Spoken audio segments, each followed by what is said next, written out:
Hi, Kristen. Uh, Hi. okay, our session today is something that not all the people knows about it.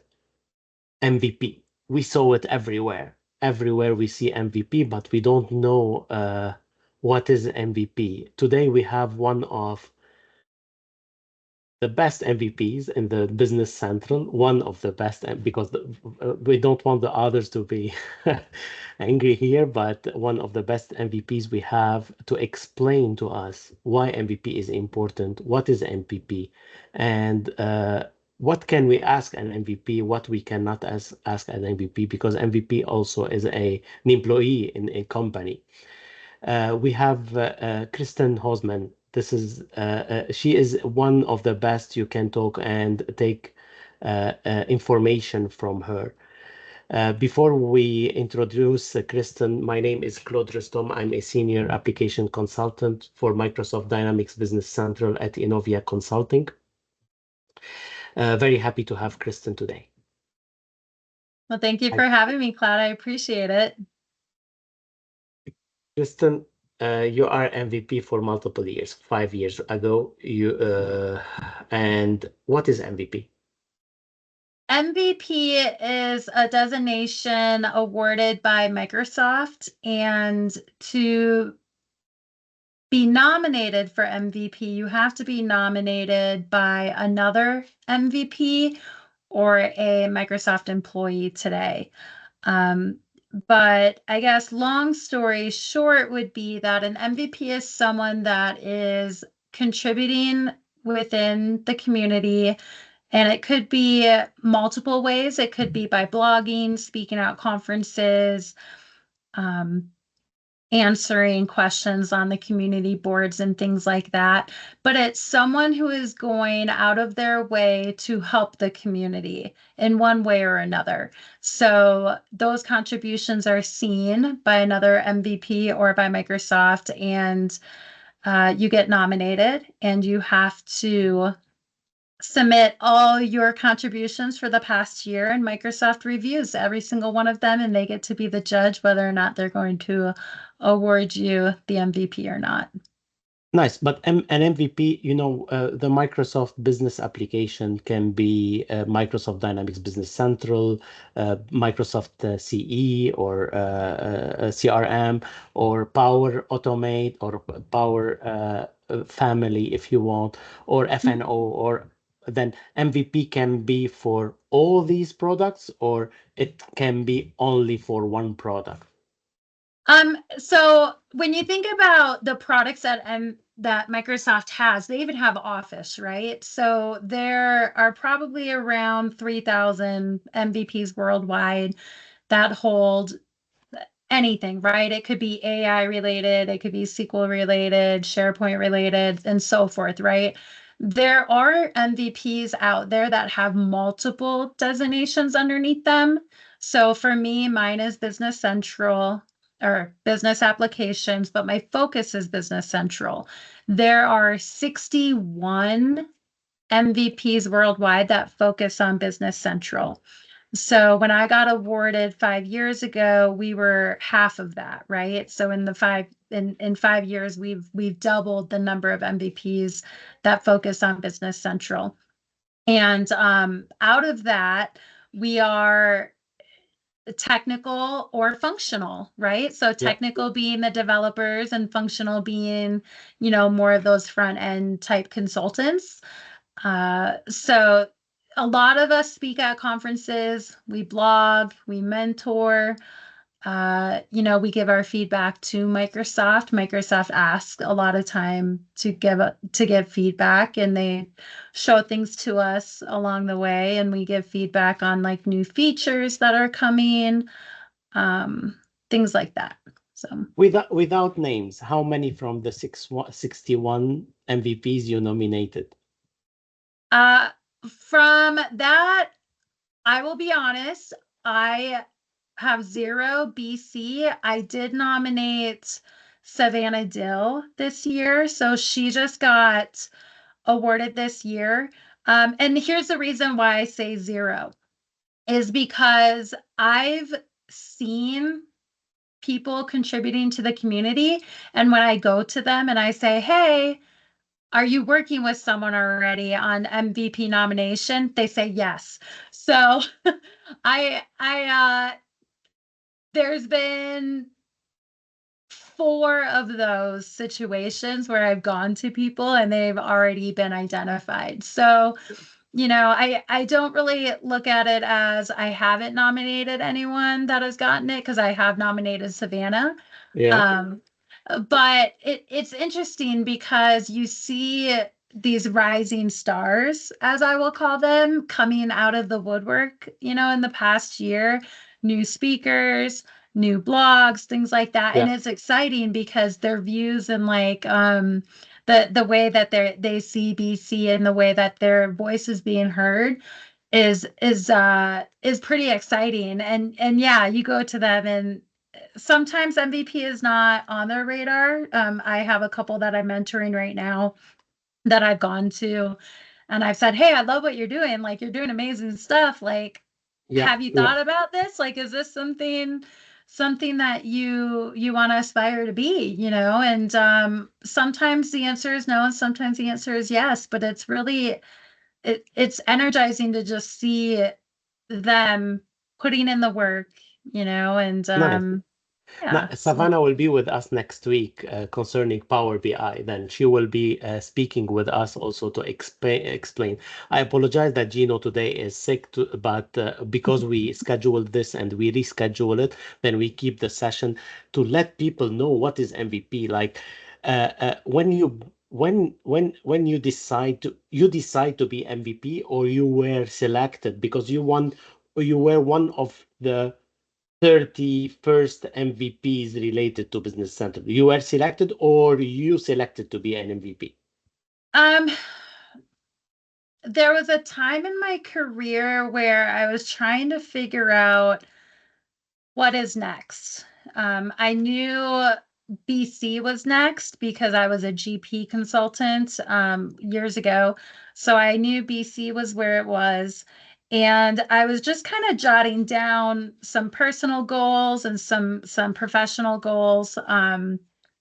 Probably about 7 or 8 years ago. And, one of the goals was like own my own business, like start a Microsoft partner company.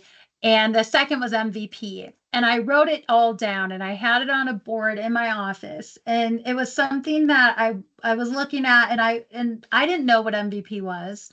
I mean, I just knew that there were people in the community that were rock stars, not that not being an MVP doesn't make you a rock star, right? But like these Yeah. people that I'm looking up to, right?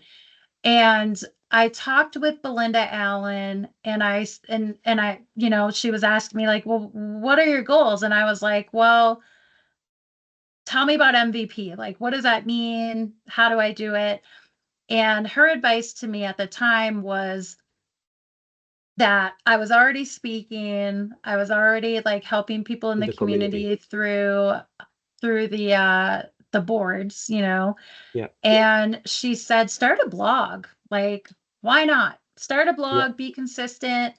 And so I did. I started a blog. I was consistent and I didn't do anything more. Like, I didn't ask her about it anymore. And then I got approached by another MVP, a different MVP, and they said, hey, like, I see what you're doing in the community. I like it. Have you thought about being an MVP? And at the time it was like, yeah, I thought about it, but I didn't think I was like there yet, right? Like, I had major imposter syndrome. Yeah. So um, it was Stevened out, and he asked if he could nominate me, and I said yes. And that was June of 2020. And then I got accepted in September. So, the process is it seems long, but it's not Yeah. that long. From the time you get nominated to the time you submit all your contributions, it could be 2 or 3 months because Microsoft announces new MVPs on the first of every month, right? Yeah. Yeah. So depending on when that timeline happens, it could be 2 or 3 months, but yeah, it's kind of nerve-wracking Yeah. to go Yeah. through the Yeah. process. Yeah. Um, And then once you get it, like the hard work starts because it's really important to me to keep it, but I don't really know from Microsoft's standpoint, I don't really know what the secret sauce is or like how they grade you on things. So just making sure to keep doing what I'm already doing, you know? So I'm already speaking, I'm already blogging, I'm already mentoring. Like those are things that I do already. I see you So everywhere. I see you. I don't know how you can do all this. I see you everywhere in all the conferences, taking five, six mhm. conferences. Then you are with us also in the mentoring, the dog mentoring. Like you have your own co company. Like you are doing implementation. You are doing ISV implementation. You are doing what you are doing. This is big. How you can do, how many hours you are working daily, Kristen? 20 hours? um, so that is a good conversation to have because I don't want people to think that there's not a lot of work that goes into it because at the end of the day, like it is hard work, right? So I have my normal job, my 10 to 5. I'm a mom, I have 2 boys, I'm a wife, I have all of the responsibilities, right? But Yeah, I think what sets an MVP apart from just like someone who is like just speaking at a conference is that they get like an adrenaline rush. Like I get and I it's like you get this adrenaline rush to like help the community, right? yeah, And right now Microsoft has version 25 in preview. You go on social media and you're seeing all these posts, the excitement driving yes, yes, around the new functionality coming in. And to me, everybody who posts stuff like that, MVP or not, like you're an MVP. Like you're helping the community, you're helping get the word yes. out. To me, that is what makes, an MVP. And again, I'll say it like whether you have the designation or not for Microsoft, if you're doing that type of work already, you are an MVP to our community. You're helping in ways that you don't even really understand because at the end of the day, everybody has a different voice and a different way of saying something, and they have a Correct. different audience, right? So when I'm thinking about content or even about blogging and I'm like, oh, like, man, someone else blogged about that topic already, it doesn't discourage me from blogging about it because at the end of the day, I have a following that listens to the way I explain things. Correct. They have a following that listens to the way they explain things, right? So at the end of the day, it's really just about getting the information out there to the end users and to the community. So yeah, Yeah, it but is time consuming. You I'm know, I I'm s- I'm learning a lot from you, Kristen. I'm not reading books. For example, BC now the 25. I'm seeing a lot of MVPs and also regular consultants. I'm learning and I'm asking all consultants and customers, go and check, follow the MVPs and the users, because you will learn a lot. Like you will see all, without reading PDFs, hundred of pages to know exactly what's going on. You can see the post. I'm not a technical person, then I will not go and see a technical post about BC25 because it's not my job. My job is like application consultancy, what is new, what is in the finance, what is in the ops, what they added, do we have anything like, and go create a preview, a BC25 and try these. Like reading is something, reading and trying is the perfect way. Like you have to do both of them. What are the biggest challenge you faced between or during these 5 years with your business? Probably like, because MVP knows everything in Business Central? Is no, he knows everything? Like, no. We We do not know everything. And if someone, MVP or not, if someone tells you that they know everything in BC, run, because there's not one person. Correct. We all have our niche, and we have some MVPs that are really good with manufacturing and distribution. And we have MVPs who are really good developers, right? So everybody has their own little niche. I think for me, the biggest struggle early on was the imposter syndrome, getting over that, because I was already speaking at conferences. But once I got awarded MVP and then I went to speak, I was really nervous. And I never was really nervous Big before. responsibility.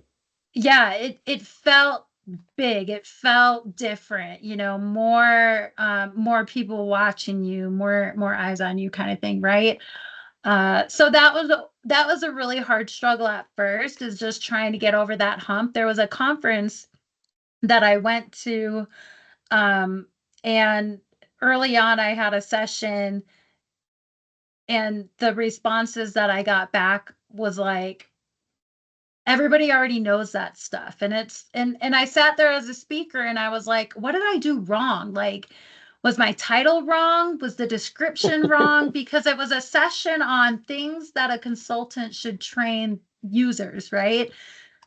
In my career, I help a lot of clients who are already live on BC that are really struggling because they weren't trained properly from their Yeah. partner. So I took everything I been learning, and I put it into this session on, hey, consultant, remember these things, like these basic things that a end user needs. And I just got hard reviews. It was the first time ever that I had spoken that I got reviews like, we already knew all this, like, why are you talking about this? And at the end of the day, it hit me hard. But I talked with some other people at the conference and I was like, what did I do wrong? And they're like, it wasn't you, it was them. Yeah. They expected something out of you that wasn't part of that session, right? So it took me a little bit to recover from that one, Yeah. Yeah. because I was really excited to Yeah. give that content. But since then, what I learned is that everybody is on a different level of their BC journey, right? If we're talking about US, we're talking like, hey, we're still at like 1 to 300 level content, right? If Yeah. we're talking the European market, we're like 4 or 500 level. Like those consultants have been on nav and implementing nav and doing like they Yeah. they they know it in their sleep, right? So I think, for me, that was a huge struggle, is just trying to figure out where my place was, because market wise, BC is worldwide, right? And I was going to conferences over in Europe and speaking in Europe. And again, like, their level of understanding of BC is just way higher, you Because they know. begin 25 years ago by working on nav Yeah, before they business. yeah, they were doing it when they were babies, right? So they've Yeah. been doing it for a long time. So yeah, I would say that was the biggest struggle. And then there was one time early on in my BC career where I had posted um, something on Twitter, and I had made a comment about the verbiage, or like the wording in Business Central, because we know, like, financial reports used to be called account schedules. Well, that Yes. doesn't make sense in the US, right? So I had made a post early on about general journals versus like general ledger, and I got so many comments from worldwide Europeans, and then the US backing me up saying, oh, well, in the US, like, it's understood this way, and in Europe it's this way, right? Um, so I think what happens there is, like, you kind of get, I won't say beat up in a sense, but like, it kind of just like, it hits you like, ooh, can I have a voice, right? Like, can I Yeah. really say what I want to say? And Microsoft's been really, like, they've been a big cheerleader for all the community to be able to voice your opinion and to voice not only your opinion, but like your concerns and like your wish lists and what they're doing well and things like that. So I think that's really helpful for the community overall. That's nice. And I know that we don't have a lot of time. I remember something. I need to tell you happy birthday because 2 days ago was your birthday. But Yeah. what advice you give for someone who's looking to be an MVP? I would say be you. Um, like don't change your persona, don't change yourself to be something that you're not or someone that you're not.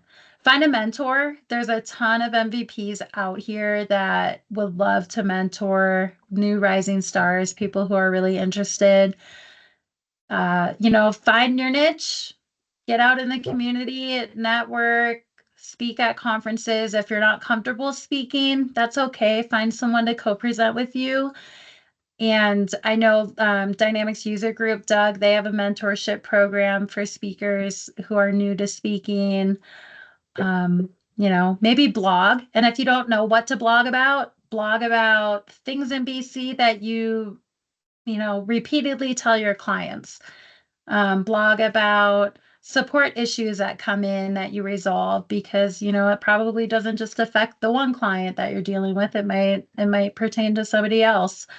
Um, but just find something that you can do that you feel comfortable doing um, to give back. perfect. Um, Hopefully, all the people that will listen to this 20-25 minutes, they will learn what is MVP and how MVP are important in our life, in our business life, and in our learning curve, because you are giving us free sessions, free education. Like what I ask all people, go and check the MVP's post because you will learn a lot. Thank you, Kristen, for your time. I appreciate your time. Thank you so much. Thank you, Claude, for having me. I appreciate you. Thank you. Thank you.